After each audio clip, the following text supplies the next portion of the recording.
বিসমিল্লাহির রহমানির রহিম। আবার কিছু কথা নিয়ে আপনাদের মাঝে উপস্থিত হলাম। আমার এই কথাগুলি কেউ শুনবেন, হয়তো কেউ শুনবেন না, কিন্তু আমি আমার হক কথা বলেই যাব। প্রথমে আজকে আমি দৃঢ় কণ্ঠে নিন্দা করছি যারা রোকেয়া প্রাচীর সহ ভিন্ন মতের মানুষের উপরে হামলা করেছেন। আমাদের দেশে কেউ কি কোনো মত প্রকাশ করতে পারবে না?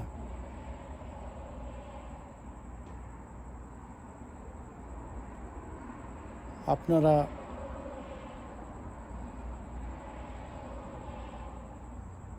কেউ হয়তো এই কথা শুনবেন, কেউ হয়তো শুনবেন না, কিন্তু এটা তো সত্যি কথা যে আমরা আজও হিংসার বিদ্বেষ থেকে বের হয়ে আসতে পারলাম না।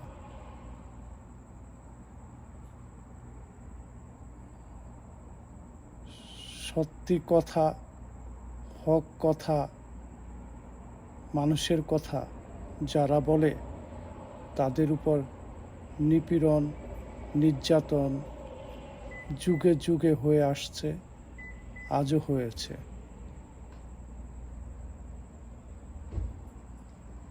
ছাত্রদের উপরে হামলা করেছিল ছাত্রলীগের ছেলেপেলেরা কিছুদিন আগে, ঠিক তেমনিভাবে আজকেও ধানমন্ডির ৩২ নম্বরে শ্রদ্ধা জানাতে গিয়ে নিপীড়িত এবং হামলার শিকার হয়েছেন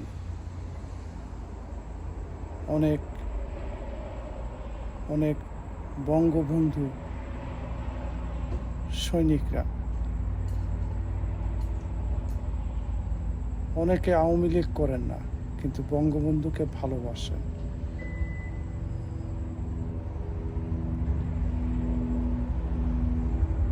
এখন আমার কথা হচ্ছে, আমরা কেউ বঙ্গবন্ধুকে ভালোবাসতে পারবো না?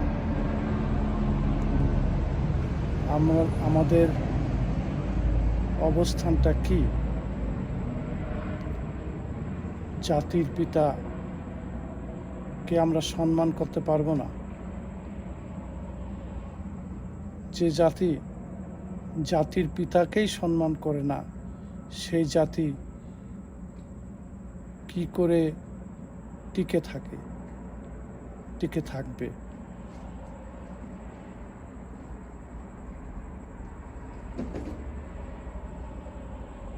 কথা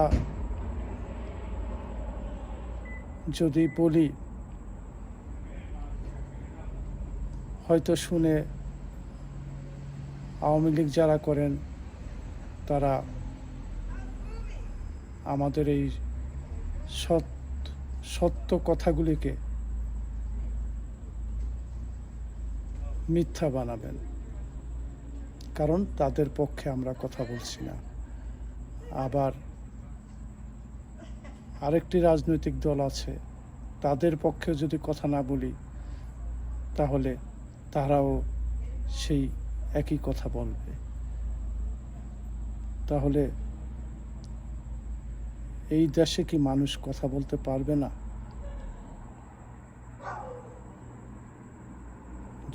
জনগণকে ধোঁকা দিয়ে রাজনীতি যারা করেন তাদের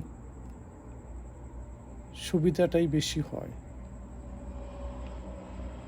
আজকে এক দল খেয়ে গেছেন 15 বছর, আরেক দল খাওয়ার জন্য আসতেছে। হালুয়া রুটির ভাগ বসানোর জন্য আরেক দল প্রস্তুত। এভাবেই কি দেশ চলবে? এভাবেই কি যাবে?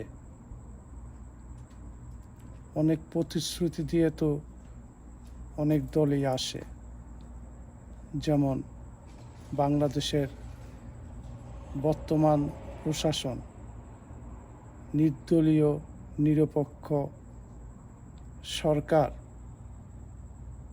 তারা কি কতটুকু নির্দলীয় নিরপেক্ষ? আবারও বলছি, তাদের আচরণগুলি মনে হচ্ছে দলীয় সরকার। তারা কি দেশ চালাচ্ছেন নাকি অন্য কেউ ভর করে চালাচ্ছেন? মানুষের বসতে তো আর বাকি নেই, আমাদের বসতে আর বাকি নেই। তারপরও বলবো, এই বাংলাদেশের অসহায় মানুষ, খেটে খাওয়া মানুষরা, তাদের কোনো মুক্তি আসেনি, আসবেও না।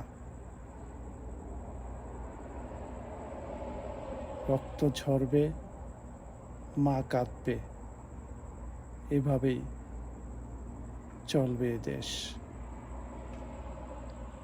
আপনারা ভালো থাকুন। আবার আরেকদিন এসে আরও কিছু কথা বলবো, হক কথা, দেশের কথা। আল্লাহ হাফেজ।